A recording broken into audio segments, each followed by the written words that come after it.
ભારતીય જનતા પાર્ટીના રાષ્ટ્રીય મહામંત્રી દુષ્યંત કુમાર ગૌતમજી વડોદરા શહેરના પ્રવાસે આવ્યા હતા। વડોદરા શહેરમાં ભારતીય જનતા પાર્ટીના રાષ્ટ્રીય મહામંત્રી દુષ્યંત કુમાર ગૌતમજી વડોદરાના પ્રવાસે આવ્યા હતા અને ત્યારબાદ સયાજીગંજ બાગ ખાતે ડોક્ટર બાબા સાહેબ આંબેડકરજીની સંકલ્પ ભૂમિ ખાતે પુષ્પાંજલિ અર્પણ કરવા પહોંચ્યા હતા। મોટી સંખ્યામાં ભારતીય જનતા પાર્ટીના હોદ્દેદારો અને કાઉન્સિલરો अन्य મહાનુભાવોની ઉપસ્થિતિમાં સંકલ્પ ભૂમિ ખાતે પુષ્પાંજલિ અર્પણ કરવાનો કાર્યક્રમ યોજવામાં આવ્યો હતો। भीमराव अम्बेडकर जी के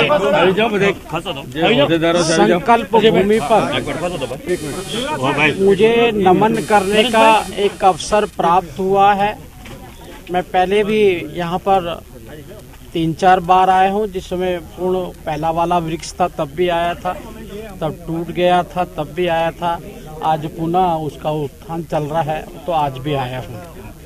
ये भूमि डॉक्टर भीमराव अम्बेडकर जी ने यहाँ से संकल्प लिया था कि मैं समाज की सेवा करूँगा। उनको जिस प्रकार से मेरा ज़्यादा पढ़े लिखे होने के बावजूद भी मेरे साथ जो दुर्भावनापूर्ण व्यवहार किया जा रहा है, तो मेरे समाज के साथ क्या हो रहा होगा, ये संकल्प लेकर वो समाज के उत्थान के लिए निकले थे।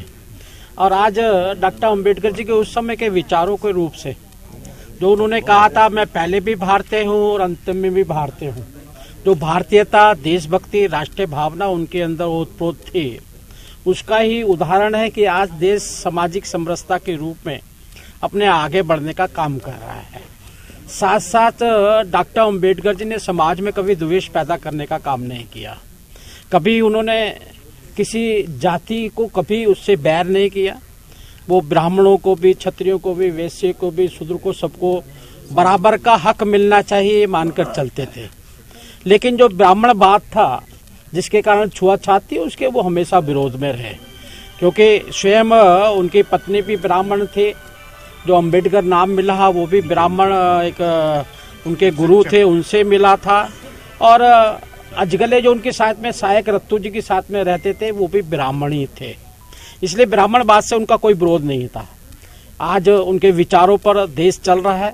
विश्व के अंदर सबसे बड़े लोकतांत्रिक रूप में हिंदुस्तान को माना जाता है। ये डॉक्टर अम्बेडकर जी की देन है। लेकिन डॉक्टर अम्बेडकर जी को आज पूरे संसार के अंदर जिस प्रकार से जो उनका अभी 125वां जन्मदिन गया था, भारत सरकार ने लगातार पूरे विश्व में 140 एम्बेसियों के अंदर उनका जन्मदिन मनाने का कार्यक्रम किया था। आज डॉक्टर अम्बेडकर जी को पूरे विश्व के लोग मानते हैं। और नरेंद्र मोदी स्वयं कह चुके हैं कि आज मैं जिस पद पे हूँ, अपने अम्बेडकर जी के कारण से हूँ।